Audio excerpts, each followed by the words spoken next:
In the quiet town of Oakwood Falls, Oregon, a 97-year-old World War II veteran named James Mack Mallister was about to teach the notorious Phantom Riders motorcycle gang a lesson they'd never forget. What began as simple harassment at a local coffee shop escalated into a series of events that would reshape not just the gang, but the entire community. Before we dive into today's story, let us know in the comments where you're tuning in from, and if you enjoy stories of justice being served, make sure to hit that subscribe button. We've got another incredible tale waiting for you tomorrow. Now let's begin. In the historic coastal town of Silver Harbor, Maine, where fishing boats dotted the misty harbor and colonial homes stood proudly against the Atlantic winds, mornings at Eleanor's Seaside diner held a special kind of magic. The aroma of freshly baked blueberry muffins and robust coffee drifted through the salt-tinged air, mingling with the distant cry of seagulls and the gentle lapping of waves against wooden docks. Thomas Steele Richardson, a 99-year-old World War II veteran, guided his well-maintained 1985 Buick LeSabre into his usual parking spot with the precision that came from decades of routine. The early morning sun cast a golden glow across the diner's weathered shingles, highlighting the "Since 1922" sign that hung proudly above the entrance. The license plate on his car read, Pearl 41, a quiet reminder of where he had been stationed when the world changed forever. Steele, as he was known to the locals, moved with deliberate grace, each step measured but unwavering. Time had weathered his face like the coastal rocks that lined Silver Harbor's shores, but his steel blue eyes remained sharp and alert, carrying the same intensity they had when he served aboard the USS Missouri in the Pacific. His navy dress cap, adorned with medals that caught the morning light, sat perfectly squared on his head, not out of vanity, but out of respect for what those medals represented. Eleanor Walsh, the diner's owner and daughter of Steele's old war buddy, watched through the window as he made his way up the wooden ramp they'd built specially for him 5 years ago. Her father had always said that Steele was the bravest man he'd ever known, the kind of sailor who would dive into enemy waters to save a drowning radio man without a second thought. "Morning, Steele," Eleanor called out as the bell above the door announced his arrival. "Just pulled your cinnamon rolls out of the oven." Her smile carried the warmth of family rather than mere customer service. The regulars at the counter, Mike from the hardware store, Officer Sarah Martinez reading her morning reports, and old Doc Phillips enjoying his usual black coffee, all gave respectful nods to the veteran. Steele eased himself into his usual corner booth, the worn leather seat holding the impression of countless mornings spent watching the harbor through the wide windows. The booth offered a clear view of both the entrance and the docks beyond, a habit from years at sea that had never quite faded. "Beautiful morning for watching the boats come in," Eleanor commented, already pouring his coffee into the navy mug they kept specially for him. The mug, showing the USS Missouri in all her glory, had been a gift from the town on his 95th birthday. "Every morning's beautiful when you've seen as many as I have, Eleanor," Steele replied, his voice carrying the gentle gravitas of a man who had witnessed both humanity's darkest hours and its finest moments. His weathered hands, steady despite the years, wrapped around the warm mug as his eyes scanned the harbor, another old habit that spoke of years scanning horizons for enemy vessels. The morning crowd moved through their usual rhythm. Fishermen grabbed early breakfasts before heading out to sea, office workers stopped for coffee and Eleanor's famous muffins, and tourists wandered in, drawn by the diner's authentic charm. Each new face that entered triggered a subtle shift in Steele's posture, an almost imperceptible straightening of his already impeccable bearing. On the wall behind his booth hung a framed photograph of a much younger Steele, standing proudly on the deck of the USS Missouri. His fellow sailors gathered around him after a particularly harrowing rescue mission in the South Pacific. Below it, a small brass plaque read, "In honor of Chief Petty Officer Thomas Steele Richardson, Silver Harbor's guardian angel." The regulars knew his schedule by heart. He would arrive precisely at 7:15 a.m., enjoy his coffee and cinnamon roll while watching the morning fishing fleet head out, and then spend time sharing stories with anyone who asked, especially the children who were drawn to the quiet strength he emanated. Today seemed no different as Steele settled into his morning routine, unaware that this peaceful scene was about to be shattered in ways that would reshape not just his life, but the entire fabric of Silver Harbor's community. Eleanor returned with his cinnamon roll, steam still rising from the freshly baked treat. "You heard about the trouble over in Portsmouth last week?" she asked quietly, her voice carrying a note of concern. Steele nodded slowly, his eyes never leaving the harbor. Reports of motorcycle gang activity had been increasing up and down the coast, but Silver Harbor had remained untouched. So far. The morning sun continued its climb over the Atlantic, painting the harbor in shades of gold and promising another beautiful day in Silver Harbor. But in the distance, barely audible over the sound of waves and seagulls, came the first rumble of approaching motorcycles, a sound that would soon break the peaceful rhythm of this coastal sanctuary and set in motion events that would become legend in the annals of Silver Harbor's history. The distant rumble of motorcycles grew louder, shattering the peaceful morning atmosphere at Eleanor's Seaside diner. Through the wide windows, Steele watched as 7 bikes pulled into the parking lot, their chrome glinting harshly in the morning sun. The black tide raiders, their leather cuts displaying a skull wrapped in seaweed, had finally reached Silver Harbor. Marcus the Kraken Sullivan, the raiders' leader, dismounted first. His massive frame blocked the morning light as he surveyed the diner, a predatory smile playing across his face beneath his graying beard. The other 6 raiders spread out with practiced precision, their boots crunching on the weathered gravel of the parking lot. Inside, the breakfast crowd fell silent. Officer Martinez subtly shifted her hand toward her holster, but Steele caught her eye and gave an almost imperceptible shake of his head. He'd seen enough violence in his lifetime to know when it was needed, and when it wasn't. "Keep everyone inside," Eleanor whispered to Officer Martinez, her hands trembling slightly as she set down the coffee pot. The bell above the door chimed as the Kraken pushed his way in, ducking his head under the frame. His eyes swept the diner before landing on Steele, and his smile widened to reveal gold-capped teeth. "Well, look what we found, boys," the Kraken announced, his voice carrying the rough edge of years of hard living. "A genuine war hero gracing our presence." His heavy boots thudded against the wooden floor as he approached Steele's booth. Steele continued sipping his coffee, his weathered hands steady around the USS Missouri mug. He'd faced Japanese destroyers in the Pacific. These men, for all their posturing, were playing at being dangerous. "Those are some impressive medals you've got there, old-timer." One of the raiders, a younger man with a serpent tattooed around his neck, moved closer to Steele's booth. "Must be worth a pretty penny to collectors." "The medals stay where they are, son," Steele replied evenly, his voice carrying the calm authority of someone who had commanded men in battle. "And I prefer conversations that start with, 'Good morning.'" The Kraken's laugh was sharp and cruel. "Good morning? Sure, let's be polite about this."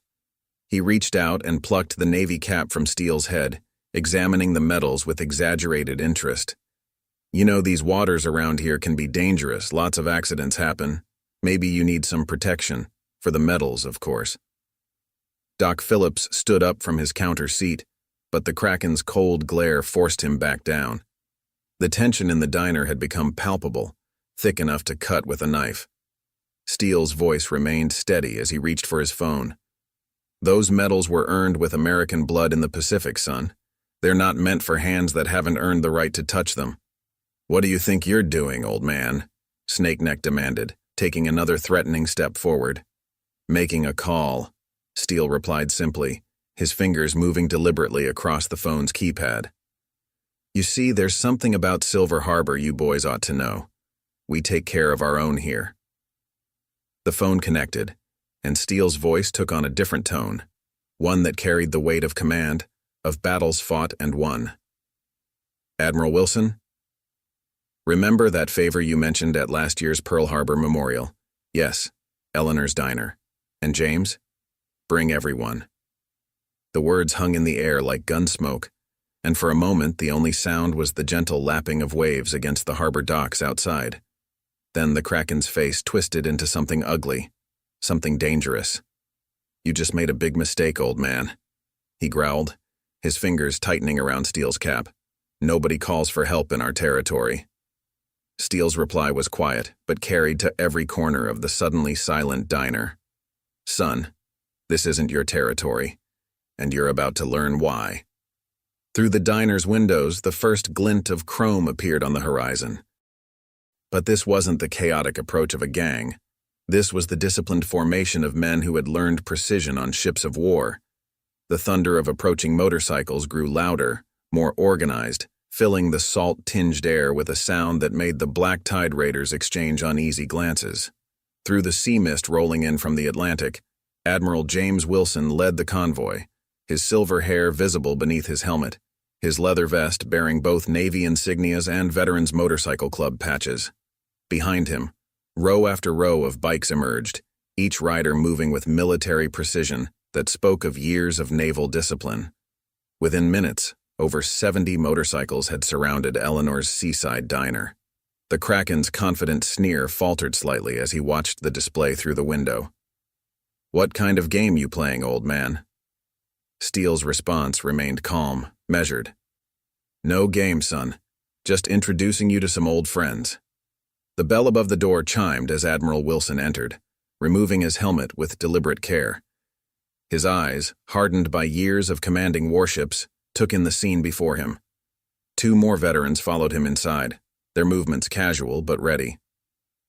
"Morning, Steele," Wilson said, his voice carrying the same authority it had commanded fleets with decades ago. "These boys giving you trouble?" Before Steele could respond, the Kraken stepped forward, trying to maintain control of the situation.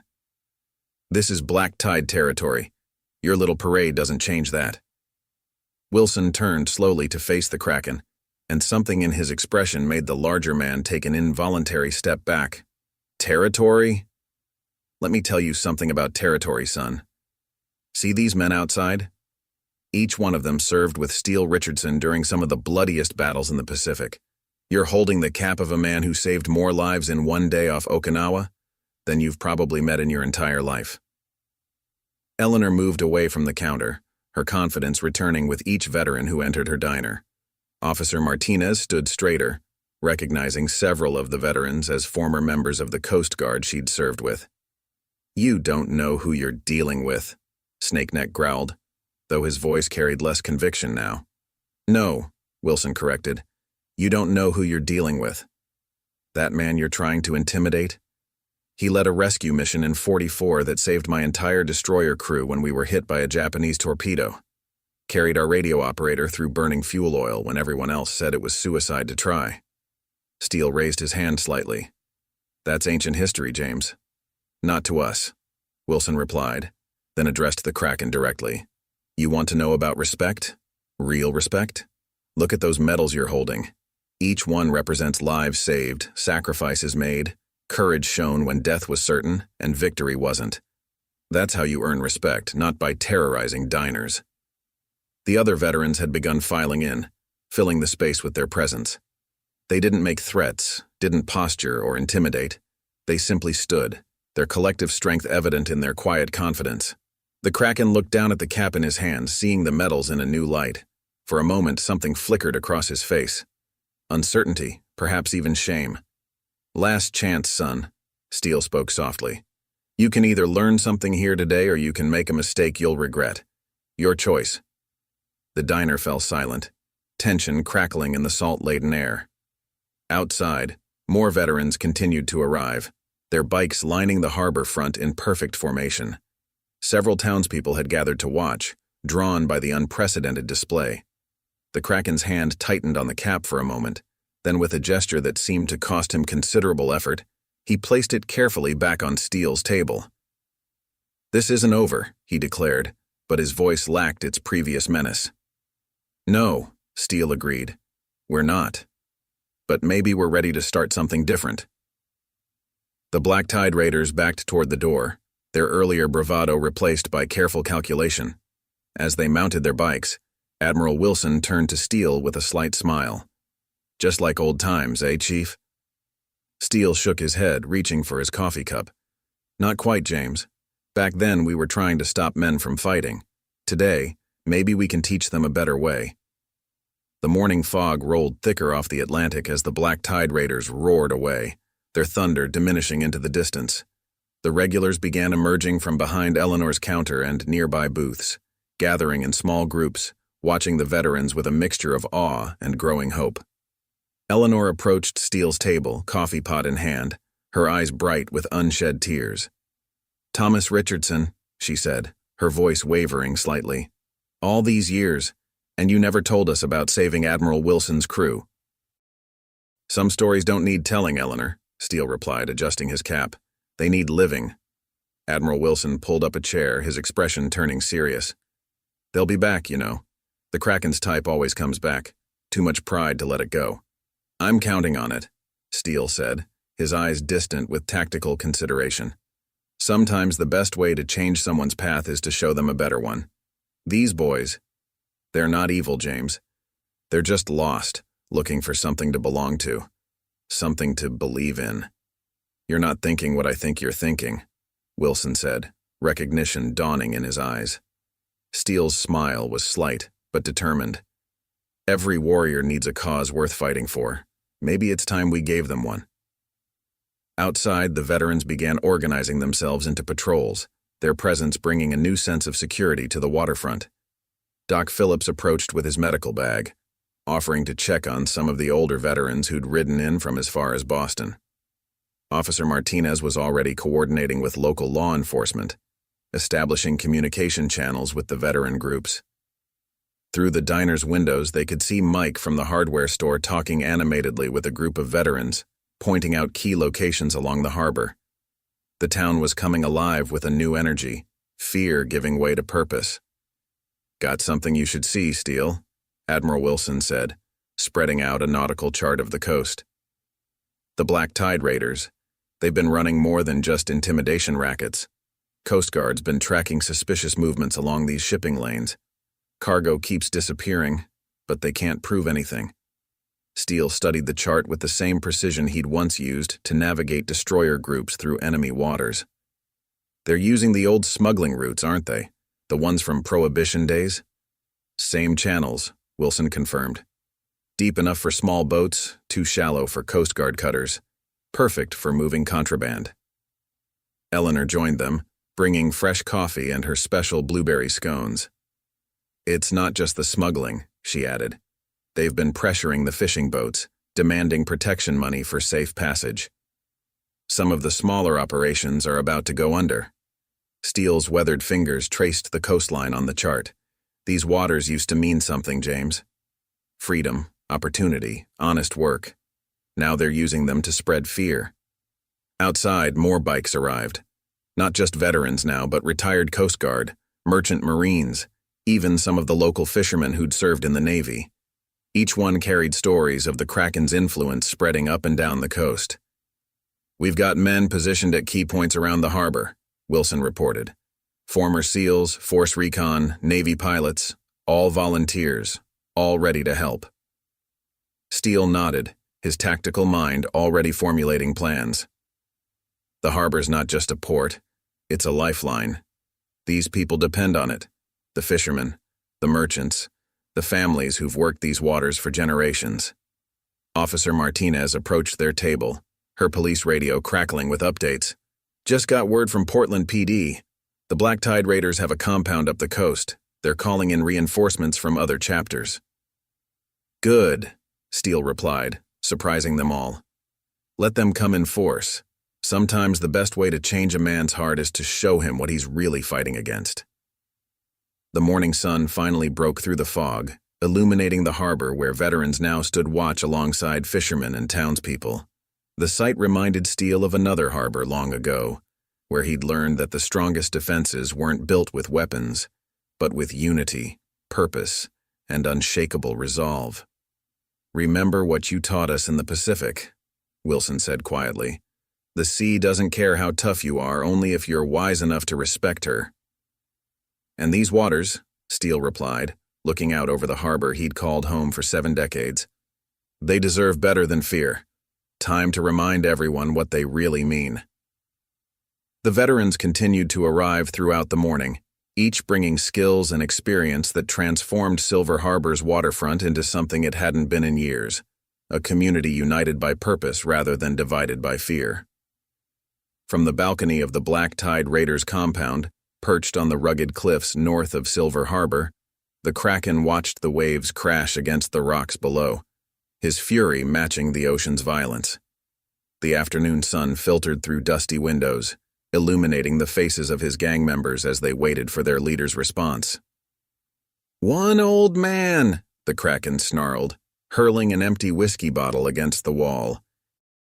"One old man, and we just walked away." Snakeneck leaned against his bike in the compound's main hall, trying to maintain a calm facade. "Those weren't just any bikers, boss. Veterans, organized, disciplined, different from the usual crews we deal with." The Kraken spun around, his face twisted with rage. "You think I don't know that? You think I can't see what this does to our reputation? Every fishing boat, every dock worker, every business we've got paying protection, they're all going to hear about this." The compound's heavy door creaked open and Tyler Hammerhead Mitchell, the Kraken's intelligence officer, entered.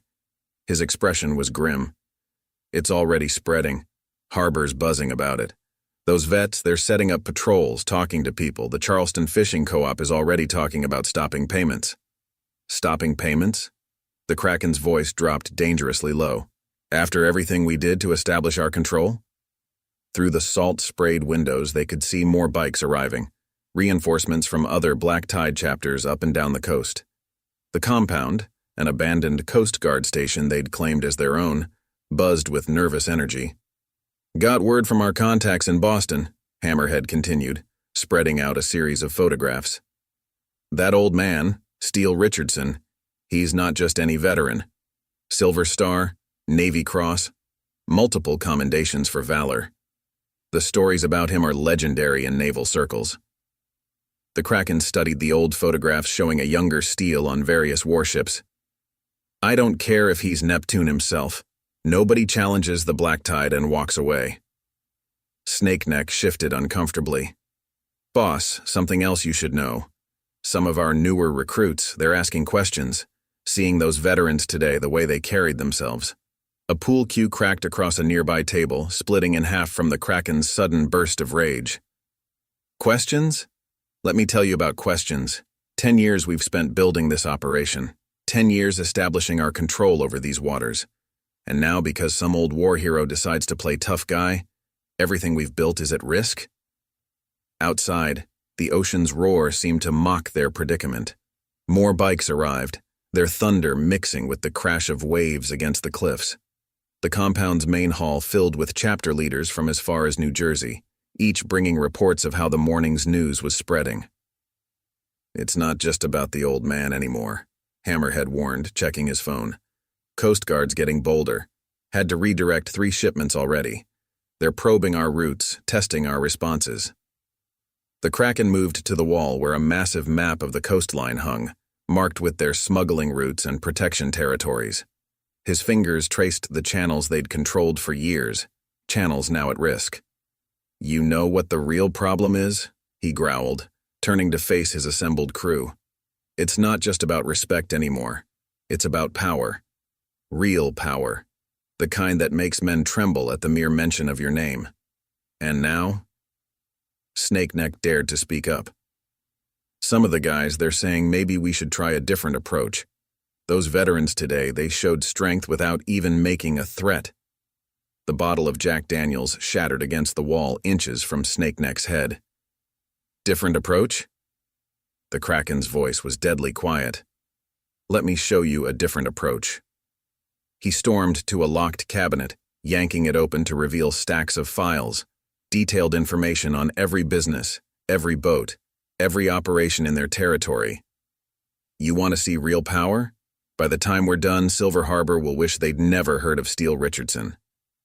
But as the Kraken laid out his plans for retaliation, a subtle shift was occurring among his men. The younger ones exchanged uneasy glances, while even some veteran raiders stood in uncomfortable silence. The morning's events had shaken something loose, not just their confidence, but their certainty in the path they'd chosen. Through the compound's windows, the afternoon sun painted the ocean blood red. More bikes arrived, their riders bearing the Black Tide's colors, but something had changed. The question now wasn't just about maintaining control. It was about what kind of control was worth maintaining. At the newly established Veteran Command Center in the old Harbormaster's office, Steele sat studying nautical charts with Admiral Wilson and Officer Martinez.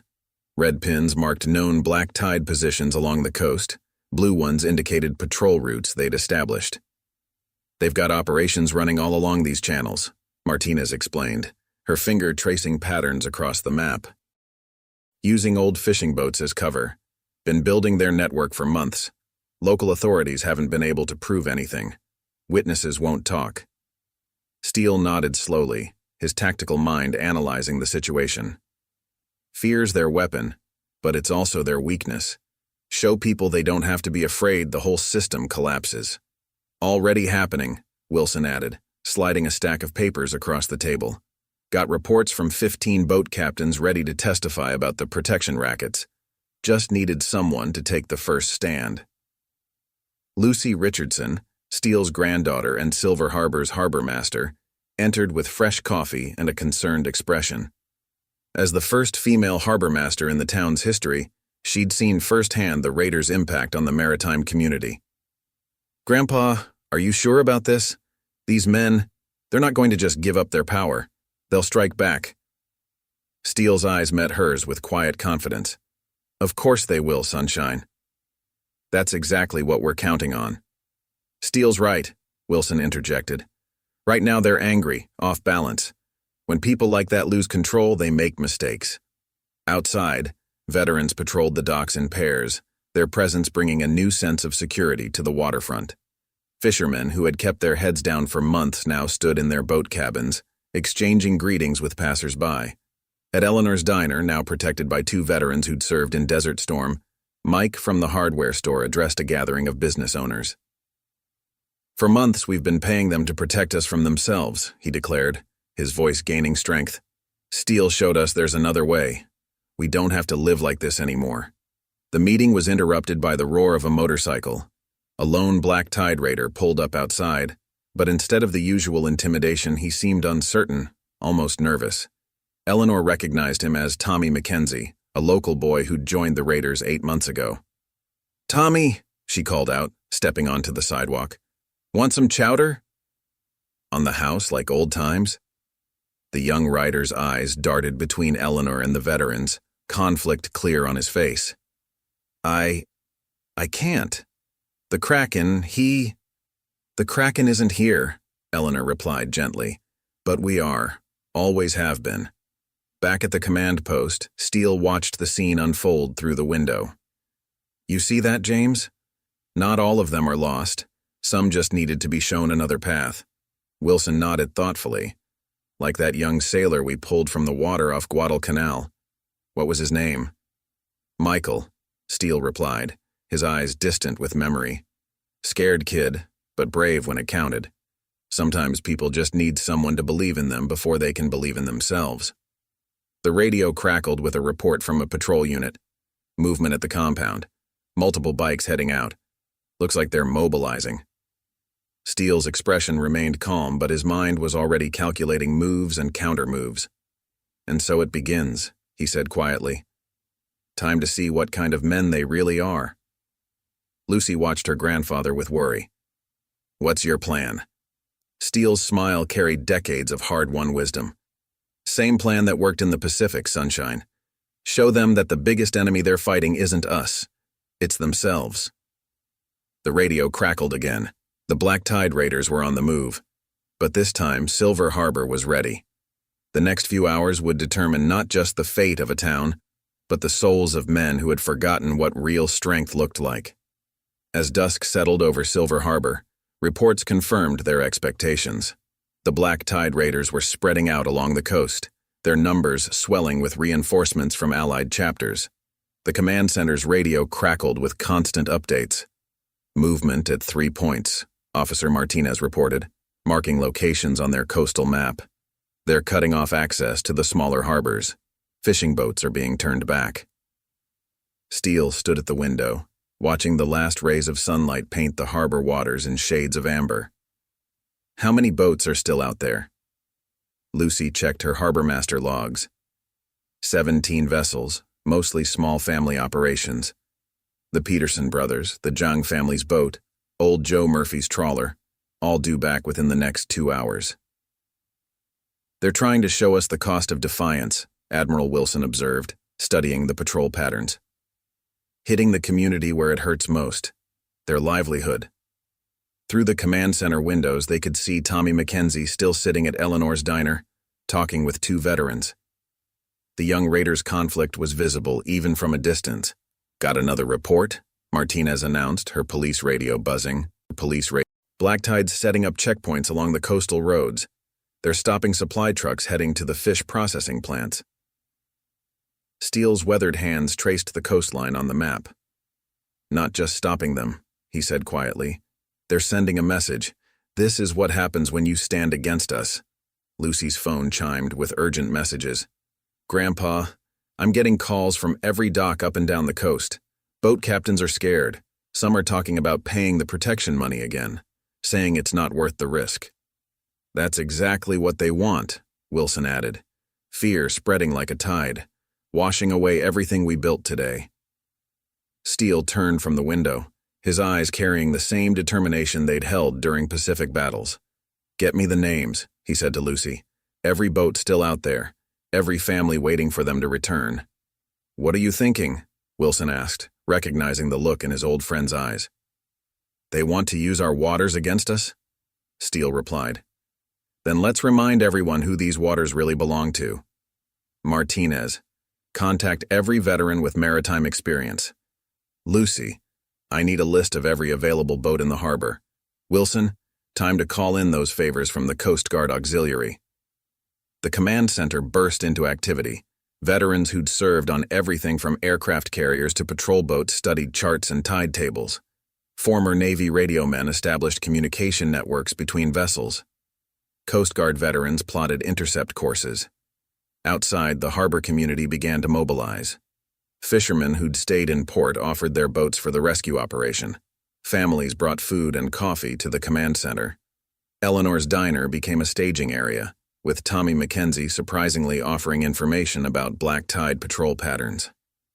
Remember what you told me in the Pacific, Wilson said to Steele as they watched the preparation. The sea belongs to those who respect her, not those who try to control her. Steele nodded, checking his old Navy compass. These waters have seen worse than the black tide raiders. Time to remind them what happens when a community stands together. As night fell over Silver Harbor, a flotilla of boats prepared to launch. Veterans manned the helms while local fishermen provided their knowledge of the waters. The harbor lights reflected off the dark water like stars fallen to earth, guiding the way forward. They're not just trying to save the boats, Lucy realized, watching the vessels move out. They're saving the heart of Silver Harbor itself. That's the thing about bullies, Steele replied, his voice carrying years of wisdom. They never understand that the things worth protecting are the things you can't control through fear. The radio crackled with coordinates as the rescue mission began. Steele watched from the command center as the lights of the flotilla spread out across the dark waters, each boat carrying not just rescuers but a message. These waters belonged to the community, and the community was finally taking them back. As midnight approached, the Black Tide Raiders' compound erupted with activity. The Kraken paced across the operations room, his heavy boots echoing against concrete as reports flooded in about the rescue flotilla. They're moving in coordinated patterns, Hammerhead reported, tracking the boat movements on their radar. Military precision. These aren't just fishing vessels anymore. They're running a full-scale naval operation out there. The Kraken slammed his fist against the map table. Where are our blockade teams? We've got forces at every major channel. That's just it, Snakeneck interjected, checking messages from their patrol boats. These veterans, they're not using the main channels. They're taking routes we didn't even know existed. Old fishing paths, shallow water courses that don't show up on standard charts. Through the compound's windows, they could see the lights of boats moving through the darkness, weaving patterns that spoke of intimate knowledge of these waters. The Black Tide's patrol boats found themselves outmaneuvered at every turn. It's not just the veterans, Hammerhead added, his voice carrying a note of disbelief. Local fishermen are guiding them. They know every rock, every sandbar, every hidden passage along this coast. We're losing control of the waters. The Kraken's radio crackled with increasingly desperate reports. 3 more fishing vessels had slipped through their blockade. A supply truck convoy had somehow made it through to the processing plants. Even their checkpoint teams were being outflanked by local boats using forgotten colonial-era smuggling routes. "Send in the reinforcements from Boston," the Kraken ordered, his voice deadly quiet. "All of them. I want every available rider on the road within the hour." But as chapter leaders moved to comply, a subtle resistance began to surface. Riders who had witnessed the morning's confrontation at Eleanor's diner exchanged uncertain glances. Some made excuses about mechanical problems. Others quietly questioned the escalation. "Boss," Snakeneck ventured carefully, "maybe we should reconsider. These people, they're not just fighting back. They're protecting their own, like a real community." The Kraken's response was explosive. He grabbed Snakeneck by his leather vest, slamming him against the wall. "A real community? Let me tell you about real power. It's not built on protection. It's built on fear. And by sunrise, Silver Harbor is going to remember why they feared us in the first place." But as he outlined his plans for retaliation, more doubts surfaced among his crew. The younger riders, particularly those from coastal towns similar to Silver Harbor, saw something familiar in the community's resistance. Echoes of their own homes, their own families. "Got another problem," Hammerhead interrupted, checking his phone. "Coast Guard's increased patrols along our supply routes. Our usual channels are compromised and—" He hesitated. "Some of our own people might be talking to them." The compound erupted into accusations and suspicion. Trust, already strained by the day's events, began to fracture. The Kraken watched as the empire he'd built started showing its first real cracks. Outside, the ocean's rhythm continued unchanged, indifferent to the human drama unfolding along its shores. More lights appeared on the horizon, not just boats now, but Coast Guard vessels moving with purpose through the darkness. "They're not just rescuing boats," one of the veteran raiders observed, watching through binoculars. "They're teaching people how to stand together like a real brotherhood should." The Kraken's response was to throw the binoculars against the wall. "Brotherhood? You want to talk about brotherhood? Look around. Everything we've built, everything we control, that's real brotherhood." But his words rang hollow in the face of what they'd witnessed. The sight of veterans and townspeople working together, risking their safety not for profit or power, but to protect their community, had stirred something long forgotten in many of the raiders. Reports continued to arrive, each one worse than the last. More boats slipping through their blockade, more businesses refusing to pay protection, more riders questioning their methods. The control they'd maintained through fear was being replaced by something stronger, unity forged through courage and purpose. As the night deepened, the Kraken gathered his most loyal followers. His plans for retaliation grew more extreme, more desperate. But with each new order, more riders found reasons to hold back, to question, to remember the communities they'd once called home. The tide was turning, not just in the waters around Silver Harbor, but in the hearts of men who had forgotten what real strength looked like. The question was no longer about maintaining control. It was about what kind of legacy they wanted to leave in these waters they'd claimed as their own. Dawn broke over Silver Harbor as Steele and Admiral Wilson monitored the rescue operation from the command center. Through the night, their flotilla had successfully guided 17 fishing boats safely to port, each vessel carrying families who'd chosen courage over capitulation. "Last boat's coming in now," Lucy reported, watching through her binoculars as Joe Murphy's trawler rounded the lighthouse point. "The Jang family's right behind him. Black tide patrol boats tried to intercept twice, but our teams kept them safe." Steele nodded, his experienced eyes noting how the returning boats moved in coordinated patterns, protected by veteran crewed vessels on all sides. "Not just kept them safe, Sunshine. Taught them how to stay safe." The radio crackled with Officer Martinez's voice. "Got movement at the Black Tide compound. Large groups breaking off, heading in different directions. Some north toward Boston, others inland. They're splitting up." Admiral Wilson spread out fresh intelligence reports across the planning table. It's not just here, getting word from up and down the coast. Other communities are starting to resist. Fishermen in Portland, dock workers in Portsmouth, they're all standing up to the raiders now. Through the command center windows, they could see Eleanor's diner filling up with a mix of veterans, fishermen, and townspeople. Tommy Mackenzie sat among them, his black-tied leather vest conspicuously absent. "The Kraken's losing control," Martinez added, joining them with fresh police reports. "Got word from our informants. His own people are questioning his leadership. Last night's failed blockade broke something in their ranks." Steele's weathered hands traced the coastline on their maps, noting how the patterns of control had shifted in just 24 hours. "It was never about the blockade," he said quietly. "It was about showing them a different kind of strength." Lucy's phone buzzed with messages from other harbor masters up the coast. 3 more black tide chapters have completely dissolved since sunrise. Their members are either leaving or asking to help protect local waters instead. Outside, the morning fishermen prepared to head out, their boats now accompanied by veteran crews who'd spent the night teaching them defensive sailing patterns. The harbor thrummed with a new kind of energy, not the tension of fear but the strength of unity. "Got something else you should see," Wilson said, spreading out photographs from coastal security cameras. These were taken at different ports over the last 6 hours. Black tide riders turning themselves in, offering information about smuggling routes, protection rackets, everything. Steele studied the images, noting the expressions on the riders' faces, not defeat, but relief.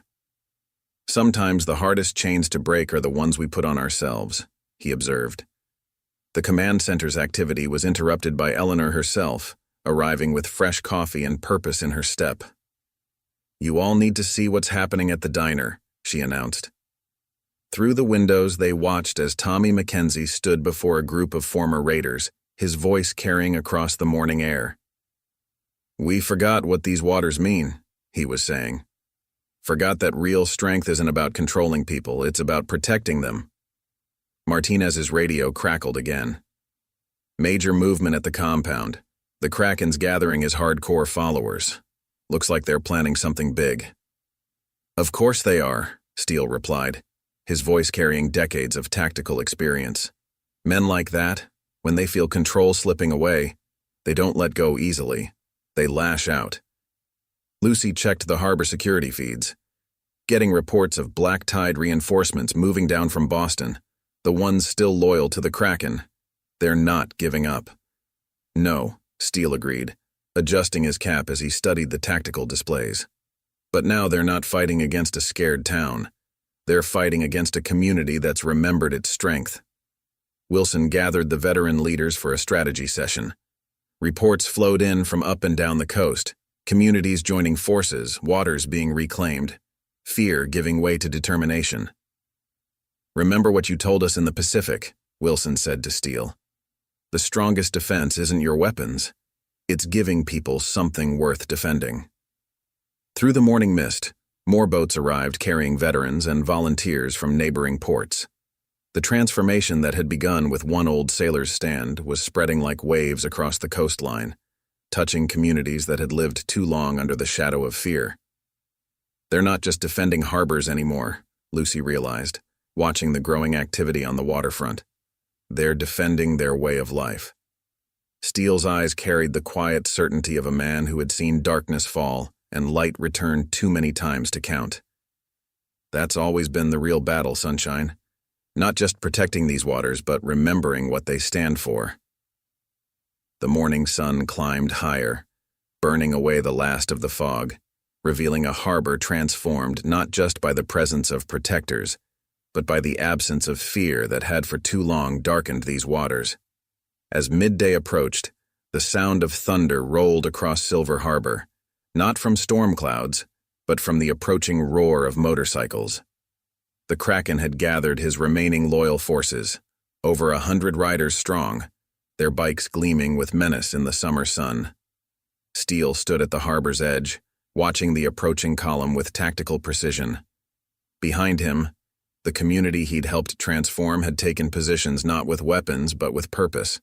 Veterans lined the waterfront, standing shoulder to shoulder with fishermen and townspeople. Boats crewed by former Navy personnel created a protective screen across the harbor mouth. "Final count," Admiral Wilson reported, joining Steele at the waterfront. "The Kraken's got about 120 riders still loyal to him. Hardcore members from chapters up and down the coast. Combat veterans among them." "And how many have left him since yesterday?" Steele asked, though he already knew the answer. "Nearly 300, Wilson replied. "Some turned themselves in, others just rode away. The ones still following him.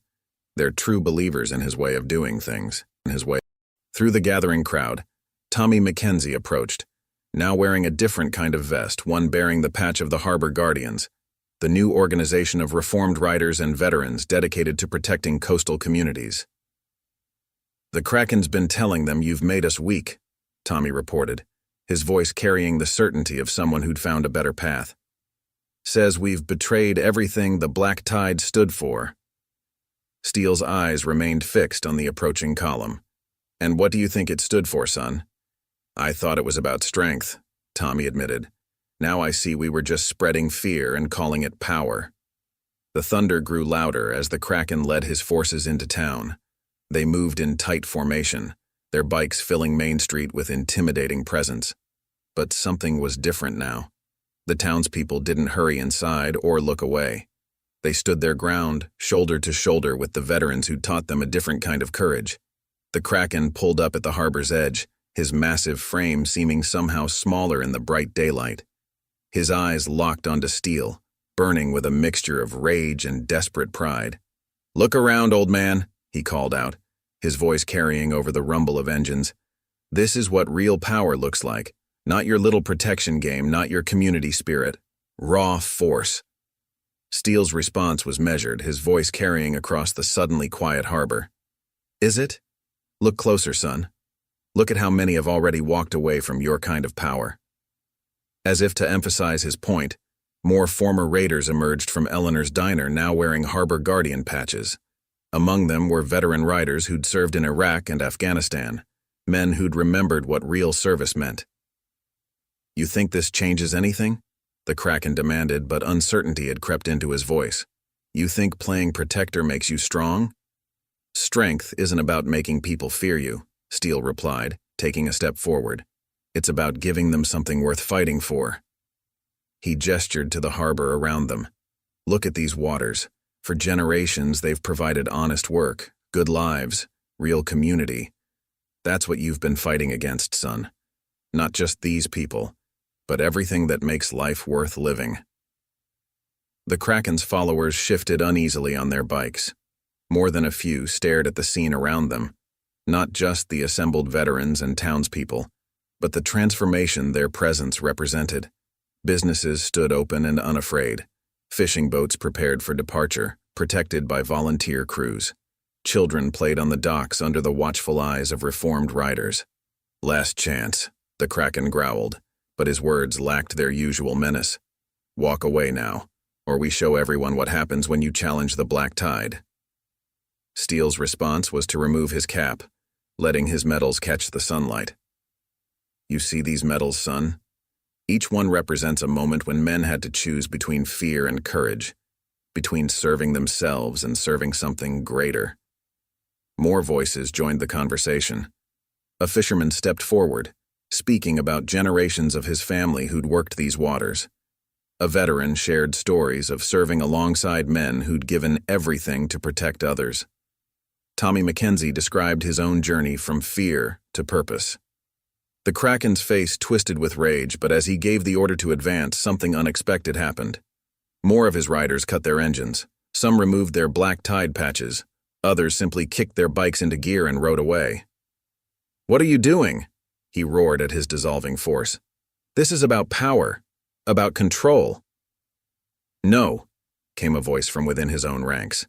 Snake Neck dismounted his bike, removing his raider's vest. "This is about remembering who we could be." The transformation spread through the remaining riders like a wave. Men who'd built their identity on intimidation found themselves facing not just a united community, but the reality of what they'd become. The contrast between the Kraken's desperate grasp for control and Steele's quiet strength became impossible to ignore. Lucy approached her grandfather, watching as more riders chose to stand down. "You knew this would happen, didn't you? From that first moment at Eleanor's diner?" Steele's smile carried decades of wisdom. "Knew it could happen, sunshine. Every man has to choose what kind of strength he believes in. Real strength, the kind that builds and protects. It's always stronger than the kind that destroys." The Kraken found himself increasingly alone, his power evaporating in the bright sunlight of truth. His empire, built on fear and intimidation, crumbled not through force but through transformation. "This isn't over," he declared, but his voice echoed hollow across the harbor. "No," Steele agreed, replacing his cap. "For some of your men, it's just beginning. Time for them to remember what real brotherhood means." As if in response, more boats arrived carrying veterans and volunteers from neighboring ports. The harbor filled with the sound of engines starting, not in threat but in purpose. Former raiders who'd chosen to change joined veteran crews, learning to protect the waters they'd once terrorized. The Kraken looked around one last time, seeing his power dissolve like morning mist under the summer sun. With a roar of engines, he and his few remaining loyalists rode away, their thunder fading into insignificance against the steady heartbeat of the working harbor. In the following hours, Silver Harbor transformed again. Former raiders worked alongside veterans and townspeople, learning the waters from fishermen who'd known them for generations. The Harbor Guardians organization grew, spreading to other coastal communities, offering both protection and purpose to those seeking a better path. Steele watched it all from his usual spot at Eleanor's diner, his coffee growing cold as he observed the changes rippling through his beloved harbor. Admiral Wilson joined him, carrying fresh reports of similar transformations up and down the coast. "You know what the real victory is?" Steele asked his old friend. Wilson smiled, understanding in his eyes. "Not just changing how they act, changing how they see themselves." Outside, Tommy McKenzie led a group of former raiders through basic rescue boat operations, his voice carrying the pride of someone who'd found his true calling. The harbor waters sparkled under the afternoon sun, free at last from the shadow of fear that had darkened them for so long. The transformation that had begun with one veteran's stand against intimidation had become something more, a reminder that real strength lies not in the power to destroy, but in the courage to protect, to build, to serve something greater than oneself. 1 month after the confrontation that transformed Silver Harbor, Steele sat in his usual booth at Eleanor's diner, watching the morning traffic with new eyes. The harbor pulsed with a different kind of energy now. Fishing boats moved in and out under the watchful protection of veteran crews, while former raiders directed waterfront operations with a pride born of purpose rather than intimidation. "Never thought I'd see Snake Neck teaching water safety to school kids," Eleanor remarked, refilling Steele's coffee cup. The former enforcer now stood at the harbor's edge, demonstrating proper life jacket techniques to a group of elementary students, his massive frame and leather vest making him an unlikely but effective instructor. "Man just needed to remember what it feels like to protect instead of intimidate," Steele replied, his eyes catching the glint of morning sun on Snake Neck's new Harbor Guardian patch. Admiral Wilson entered the diner, followed by Tommy McKenzie and 2 unfamiliar riders, their vests bearing patches from a motorcycle club in Nova Scotia. Their expressions carried a mixture of hope and uncertainty. "Steele, these are the ones I told you about," Wilson introduced them. "Jack Thunder Morrison and Pete Storm Campbell. Their club's falling apart same way the Black Tide did. Internal fighting between those who want change and those clinging to the old ways." Steele studied the newcomers with experienced eyes. "Sit down, boys. Tell me about your waters." As they settled into the booth, Lucy arrived with a stack of maritime reports. "Grandpa, you need to see these. Remember those smuggling routes the Black Tide used to control? We've turned them into a network of emergency response channels. 5 states and 2 Canadian provinces are now using our model." Tommy burst through the door, excitement clear on his face. "Just got word from Portsmouth. Their first class of reformed riders just graduated from maritime rescue training. 27 new certified emergency responders, all former gang members." The news brought smiles around the table, but Steele noticed the way Thunder and Storm exchanged glances. Something on your minds, boys? Thunder leaned forward, his voice low. How do you do it? Turn men who've spent years intimidating people into protectors? Our younger members. They're already calling us weak for even considering change.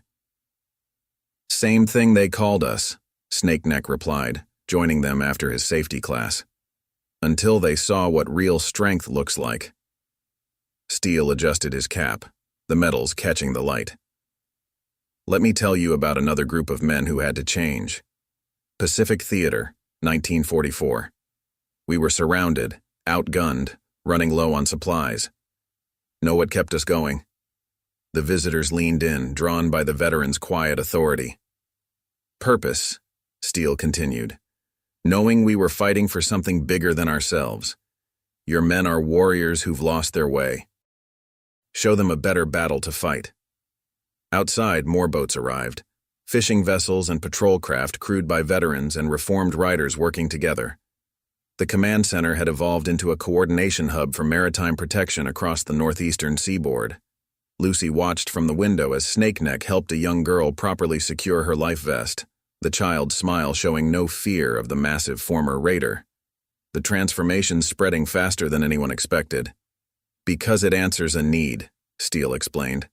Every warrior needs a cause worth fighting for. We're just reminding them what that feels like. Wilson spread out a map showing the network they'd built. See these routes? Used to be smuggling corridors, now they're emergency response lanes. These points? Former gang houses turned into maritime training centers. And the Kraken? Storm asked, voicing the question that had been on many minds. Last we heard, he's running out of places to hide, Snakeneck replied. Hard to sell fear when people have seen a better way. The morning progressed as more riders arrived, some seeking guidance, others offering support. The Harbor Guardians program had grown beyond anyone's expectations, touching lives far beyond Silver Harbor. Steele watched it all with quiet satisfaction, remembering another transformation long ago. You know what the real victory is? He asked the table at large. It's not just changing how people act, it's changing how they see themselves. As if to emphasize his point, a group of former raiders entered the diner, their vests now bearing both Harbor Guardian patches and emergency response credentials. Each carried themselves with a new kind of pride, not the swagger of intimidation, but the quiet confidence of men who'd found their true purpose. Sir, one of them addressed Steele with respect earned rather than demanded. Got some new recruits asking about the program, men who used to ride with us in the old ways. They've seen the change in us, want to know if it's real. Steele's smile carried decades of wisdom. Tell them what you learned, son. Sometimes the greatest strength isn't in the fights we win, but in the ones we choose not to fight at all. Through the diner windows, they could see more boats arriving. Not just local vessels, but craft from up and down the coast. The harbor that had once lived under the shadow of fear now served as a beacon of transformation. Got word from our contacts in Halifax, Tommy reported, checking his phone. 2 more clubs asking about setting up their own Guardian chapters. They've seen what we've built here. Lucy approached with fresh maritime logs. The numbers don't lie, Grandpa. Accidents down 80%, emergency response times cut in half. Even the old fishing families are saying these waters haven't felt this safe in generations. Steele listened to the reports with quiet pride, but his tactical mind remained alert. And the holdouts? The ones still clinging to the Kraken's way. Losing ground every day, Wilson confirmed. Their own people are turning away, seeing the difference between fear and respect. Hard to maintain control when your own members are questioning everything you stand for. Outside, the harbor continued its daily rhythm, but with a crucial difference. The fear that had once haunted these waters had been replaced by something stronger, a sense of community, of purpose, of pride in protection rather than intimidation. Thunder and Storm watched it all with growing understanding. The transformation they were witnessing wasn't just about changing behavior. It was about rediscovering what it meant to be part of something truly meaningful. You know what's really changed? Snakeneck observed, watching a group of former raiders helping to unload medical supplies from a Coast Guard vessel. It's in the eyes. You can see it the moment they stand up straight, the moment they remember what honor feels like. Steele nodded, remembering similar transformations in another war, another time. That's because deep down every warrior wants to be proud of who they are. Sometimes they just forget how. As the day progressed, more stories of change emerged. Former enemies worked side by side, their shared purpose stronger than their old rivalries. The protection that had once been enforced through fear was now freely given through respect. The transformation of Silver Harbor continued, but now it was becoming something more. A beacon of hope for lost warriors everywhere, a testament to the power of redemption, and a reminder that true strength lies not in the ability to create fear, but in the courage to inspire change. In Silver Harbor, a late summer sunset painted the sky in brilliant hues as veterans and reformed riders gathered at the newly renovated Maritime Training Center, once the Black Tide Raiders' main compound. The cliffside building that had once housed operations of fear now served as a beacon of transformation. Steele stood before a crowd that would have seemed impossible just months ago. Former raiders sat alongside veterans, maritime officials, and community leaders from across North America. The main hall, once filled with maps marking territories of intimidation, now displayed certificates of achievement and rescue operation protocols. "Latest numbers are in," Tommy announced, stepping up to the podium with fresh statistics. 112 former gang members now certified in maritime emergency response, 43 working as harbor security, 20 enrolled in Coast Guard auxiliary training. Steele watched from his seat on the stage, noting the pride in Tommy's bearing as he delivered his report. The young man who had once trembled before the Kraken now stood tall, his achievements spoken in steady tones. Lucy approached the microphone next, her harbor master's uniform replaced by the professional attire of the program's maritime director. "In the past month, our emergency response network has saved 57 lives. People who might have been lost at sea in areas gangs used to control." Snakeneck stepped forward with his own update. 23 chapters of the Harbor Guardians now established across 6 states and 2 provinces. Over 400 former riders choosing protection over intimidation. The presentation continued as speakers shared stories of transformation. Thunder and Storm, who had come seeking help weeks ago, reported on their successful implementation of the program in Nova Scotia. Officer Martinez took the podium with sobering news. "We've got reports that the Kraken's been sighted recruiting in Newfoundland. He's telling a different story, claiming we've betrayed biker culture, trying to build resistance against the changes we've started." Steele stood slowly, making his way to the podium. The room fell silent, protectors and guardians alike turning to the man who had sparked this transformation. "Let them talk," Steele began, his voice carrying the weight of experience. "Let them claim we've gone soft because we choose to protect rather than destroy. Truth has a way of proving itself." He gestured to the photographs on the walls, images of former enemies working together, of lives saved, of communities transformed. "Look around this room. Months ago, many of you were on opposite sides of a war. Today, you're brothers in a better cause." Snakeneck joined him at the podium, adding his own perspective. "Been hearing from clubs across the continent. Old school riders seeing what we're building here. They remember what it was supposed to be about.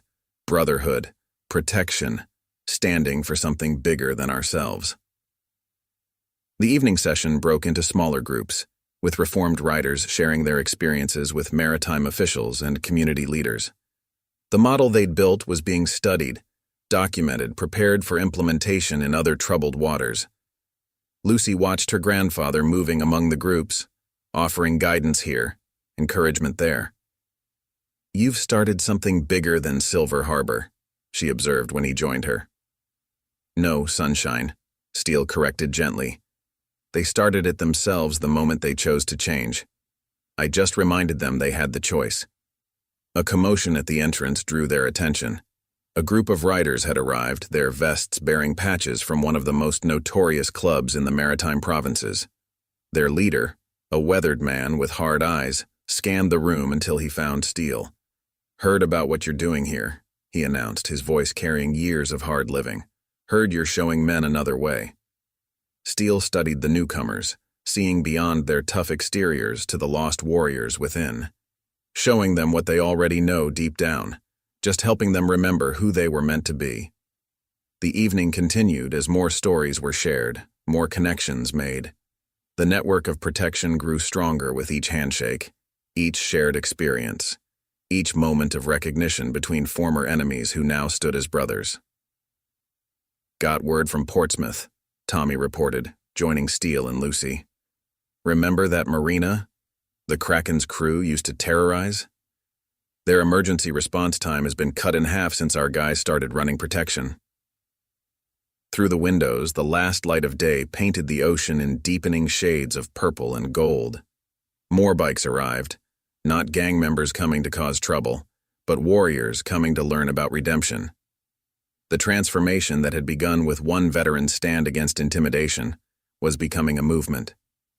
"You know what the real miracle is?" Snakeneck observed, watching the newcomers arrive.